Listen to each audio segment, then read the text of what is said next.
A crack shot. Professor Fordney was hunting in the Rockies when informed of a tragedy at one of the camps. Thinking he might be of some help, he went over, and after introducing himself, Butler, the victim's companion, told him of the accident. When Marshall hadn't returned to camp at 9 o'clock last night, I was a bit worried because he didn't know these mountains. There wasn't a star out and it was dark and moonless, so I decided to look around for him. We're 5 miles from anyone, you know. Putting more wood on the fire, I set out. After searching for an hour, I was coming up the slope of a ravine when I saw a pair of eyes shining out at me in the dark. Calling twice and getting no answer, I fired, thinking it was a mountain lion. Imagine my horror when I reached the spot, struck a match, and saw I had nearly blown the head off Marshall. A terrible experience. I carried his body back to camp and then walked to the nearest house to report the accident. How far from camp did you find Marshall? Asked Fordney.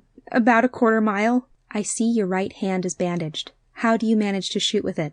Oh, I use either hand. Mind if I look at the gun? Not at all, said Butler, handing it over. European make, I see. Had it long? No, it's rather new. Why did you deliberately murder Marshall? Demanded Fordney abruptly. For that's what you did. How did the professor know Butler had murdered his companion? It was a dark, starless, moonless night. The nearest habitation was 5 miles. The eyes of no animal ever shine in the dark unless there is a light by which they can be reflected, and a man's eyes never shine under any circumstances. Therefore, Butler could not possibly have seen any eyes shining at him in the dark. It was clearly murder.